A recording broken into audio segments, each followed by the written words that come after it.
Et voilà, il est temps pour nous, salut à tous les amis, de découvrir donc le verdict sur le vidéoprojecteur Yabber Y31, le dernier qui est passé dans mes mains.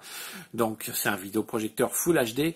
On va connaître les différentes petites notes qu'il est attribuées, on perd pas de temps et on le découvre tout de suite.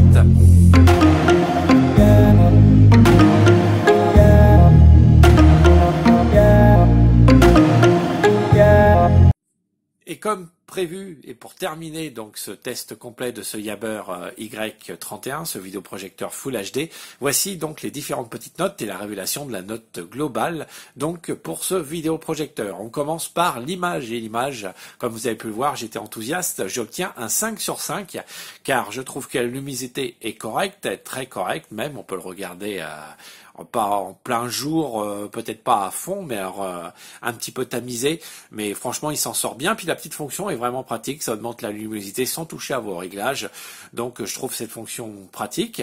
Le contraste, je trouve qu'il est assez puissant quand même, les noirs sont bien noirs, les blancs sont bien blancs, et la colorimétrie, les couleurs, eh ben elles sont belles, c'est bien respecté, c'est vif comme je les aime, donc ça mérite largement le 5 sur 5 que je lui accorde. Au niveau de l'audio, l'audio, comme vous avez pu le voir, malgré qu'il manque des fonctions, eh ben l'audio est parfait, il y a des très bonnes basses, de très bons aigus, le son est assez puissant, les haut-parleurs s'en sortent très bien dans ce vidéoprojecteur. Inutile d'ajouter pour regarder des émissions, par exemple des dessins animés, un système d'home cinéma. Alors après, si vous voulez vraiment vous plonger pour les films, il est toujours conseillé d'y ajouter donc un petit home cinéma à côté pour vraiment bien plonger dans l'ambiance avec une très bonne image et un très bon comme ça, un son comme ça, on s'en sort très bien. Et le son, je lui accorde bien sûr un 3 sur 3 au niveau du son. Au niveau du multimédia, le multimédia, comme vous avez pu le voir, il y a des fichiers qui sont pas supportés, le son passe sur d'autres, c'est équivalent à peu près aux autres vidéoprojecteurs que j'ai testés. C'est pas parfait malheureusement, mais c'est pas non plus fait pour ça. Je vous conseille toujours d'y ajouter donc une box Android, la Xiaomi Mi Box, ou bien alors vous avez d'autres systèmes directement, des disques durs multimédia, etc. Et là, vous pourrez voir que donc le multimédia sera excellent puisqu'il supportera le AC3, le DTS et tous ces formats donc audio et vidéo comme le H264, H265. Donc, et vous pourrez même aller avec certaines petites box dans le domaine du 4K. Donc, ça sera pas du 4K sur vos vidéoprojecteurs, ça sera downgradé en Full HD. Donc en 2K, mais vous pourrez quand même bien profiter d'une très bonne image. Et au niveau du multimédia, je lui accorde donc un 2 sur 3.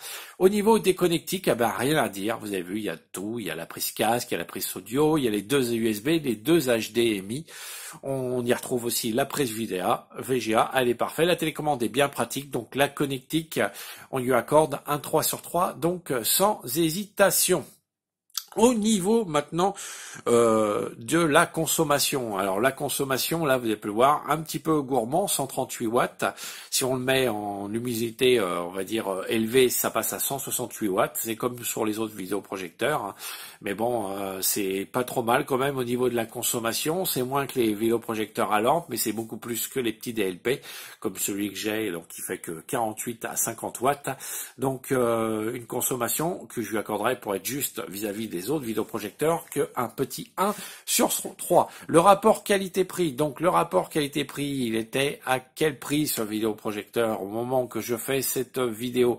Eh ben au moment que je fais cette vidéo, le vidéoprojecteur était à 249 € et il a bénéficié là il y a quelques heures d'une vente flash à 199. Des fois il y a des bons d'achat, donc oui, ça tourne aux alentours des un petit peu plus que des 200 €, on va dire.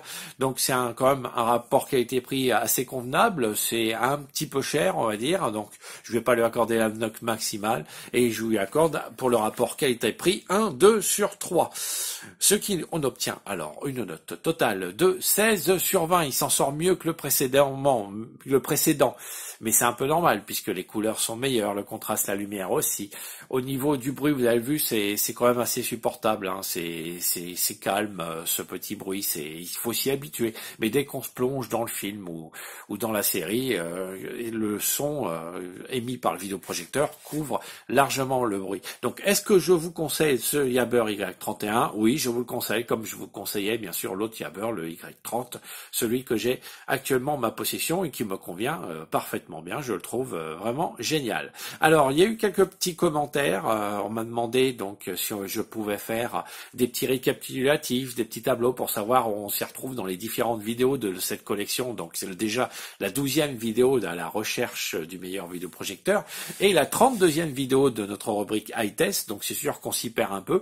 Et ben je vous promets que là d'ici le mois qui arrive, là novembre, et ben je vais vous faire cette petite vidéo. Alors je vais faire des petits tops, comme ça vous aurez peut-être un petit top 5 des vidéoprojecteurs que j'ai testés Full HD, des 720p, et on va découvrir donc très prochainement des 480p. Et là, hop, je m'éloigne de la caméra, je chope un petit 480p que j'ai obtenu il y a quelques jours, que j'ai commencé à tester, qui est vraiment sympa. Le voici.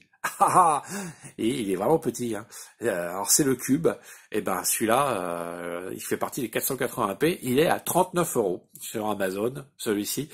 Je commence à le tester, je trouve qu'il est vraiment pas mal pour le prix, il aura un très bon rapport qualité-prix. Alors c'est pas du Full HD, c'est pas de l'HD, c'est du 480p, mais est-ce suffisant pour la chambre d'un enfant ou pour regarder quelque chose comme ça en nomade?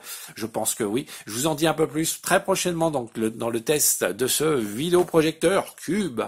Ainsi s'achève donc cette 32e vidéo de la rubrique test et la 12e de la recherche du meilleur vidéoprojecteur.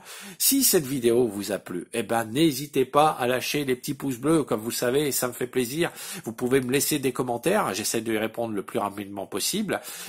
Et vous savez aussi que vous pouvez vous abonner à la chaîne. Et ça y est, on a franchi la barre des 400. Alors je croise les doigts pour franchir rapidement la barre des 500 abonnés. On est actuellement, quand je fais cette vidéo, à 401 abonnés à la Scami TV. Je vous en remercie. Donc abonnez-vous les amis. Faites connaître la chaîne. Partagez-la sur les réseaux sociaux. Parlez-en autour de vous. En tout cas, ça fait vraiment plaisir que vous me suiviez régulièrement. Je vois les vues qui augmentent petit à petit. Et ça me fait plaisir. Et ça me fait chaud au cœur de voir que mon travail est reconnu. Et puis j'essaye de vous répondre le plus rapidement possible dans les commentaires en dessous, ou bien alors, vous savez, vous avez aussi, alors c'est un petit peu plus long des fois par le mail, mais j'essaie de vous répondre ici rapidement au scamitv@gmail.com, c'est l'adresse mail scamitv@gmail.com. Vous pouvez envoyer donc vos questions, vos suggestions, si vous voulez pas que ça soit publié là en dessous là cette vidéo ou que je réponde sur YouTube, eh ben vous pouvez le faire avec le mail scamitv@gmail.com. Donc ainsi s'achève cette nouvelle vidéo de la Scami TV, qui est comme à notre habitude maintenant en 3 parties. J'espère qu'elle vous a plu et je vous donne rendez-vous donc la semaine prochaine pour d'autres vidéos. Et si j'ai le temps, je vous préparerai peut-être une petite surprise, mais je suis pas sûr à 100%, donc je vous en dis pas plus et vous découvrirez ça au cours de la semaine. Allez, salut à tous et bonne semaine à tous.